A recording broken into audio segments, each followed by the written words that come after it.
ये दे देना CGI. Supreme कोर्टात शुक्रवारी एक अत्यंत धक्कादायक, अशोभनीय आणि अभूतपूर्व प्रकार घडला. सुनावणी दरम्यान एका याचिकाकर्त्यानं थेट न्यायमूर्तींनाच आदेश द्यायला सुरुवात केली. इतकंच नाही तर त्यांनी न्यायाधीशांना ज्युडिशियल सर्व्हंट म्हणजेच न्यायिक नोकर म्हटलं. जेव्हा कोर्टाने यावर आक्षेप घेतला तेव्हा त्या व्यक्तीनं काय केलं आणि कोर्टाची प्रतिक्रिया काय होती पाहूयात या विशेष रिपोर्टमध्ये. ही घटना घडली आहे सुप्रीम कोर्टाच्या एका खंडपीठासमोर, जिथे न्यायमूर्ती के.व्ही. विश्वनाथन आणि न्यायमूर्ती आलोक अराधे यांच्या खंडपीठात सुनावणी सुरू होती. अलाहाबाद उच्च न्यायालयानं याचिका फेटाळल्यानंतर प्रबल प्रताप नावाचा एक याचिकाकर्ता स्वतःची केस लढवण्यासाठी कोर्टात हजर झालेला.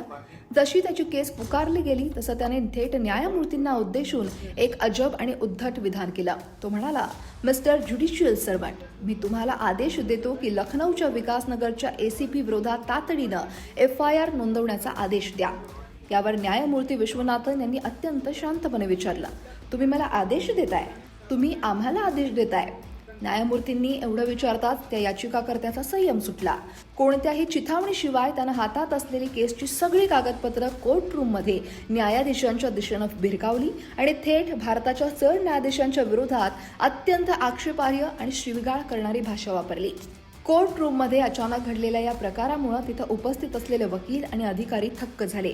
पण सुप्रीम कोर्टाच्या सुरक्षा कर्मचाऱ्यांनी तत्परता दाखवली. त्यांनी तात्काळ त्या आक्रमक याचिकाकर्त्याला पकडलं आणि कोर्ट रूमच्या बाहेर नेलं. हा केवळ कोर्टाचा अपमान नव्हता, तर देशाच्या न्यायव्यवस्थेवर झालेला मोठा हल्ला होता. हा याचिकाकर्ता स्वतः एक वकील असल्याचं समोर आल्यानंतर कायदेशीर वर्तुळातून तीव्र प्रतिक्रिया उमटल्या. या गंभीर कृत्याची दखल घेत बार काउन्सिल ऑफ इंडियानं तातडीनं त्याची वकिलीचे लायसन्स निलंबित केलं, तर सुप्रीम कोर्ट बार असोसिएशननं त्याचं सदस्यत्व रद्द करून कडक कारवाई केली. एवढा मोठा आणि गंभीर प्रकार घडल्यानंतर कोणतंही कोर्ट त्या व्यक्तीला तुरुंगात पाठवू शकलं असतं, त्याच्यावर न्यायालयाच्या अवमानाची कारवाई करू शकलं असतं. पण इथंच सुप्रीम कोर्टानं आपला सर्वोच्च मोठेपणाने संयम दाखवला. या संपूर्ण प्रकारानंतरही खंडपीठ पूर्णपणे शांत राहिलं. त्यांनी आपला संयम ढळू दिला नाही. कोर्टानं त्या व्यक्तीची मानसिक आणि शारीरिक परिस्थिती लक्षात घेतली.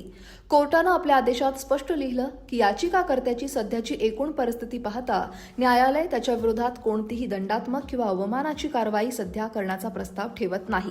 म्हणजेच कोर्टानं त्याला समज देऊन सोडून दिलं. मात्र त्याच्या केसच्या गुणवत्तेचा विचार करता अलाहाबाद हायकोर्टाच्या निर्णयात हस्तक्षेप करायला सुप्रीम कोर्टानं नकार दिला आणि त्याची याचिका फेटाळून लावली. न्यायालयानं दाखवलेली ही सहानुभूती फक्त एका व्यक्तीला दिलेली माफी नाही, तर भारतीय न्यायव्यवस्था किती प्रगल्भ आणि सहनशील आहे याचं उत्तम उदाहरण आहे. खरं तर कायद्यासमोर सगळे समान असतात, पण जेव्हा एखादी व्यक्ती रागाच्या भरात किंवा मानसिक तणावाखाली असं वर्तन करते तेव्हा शिक्षेपेक्षा सुधारण्याची संधी देणं हेच एका मोठ्या न्यायालयाचं लक्षण आहे.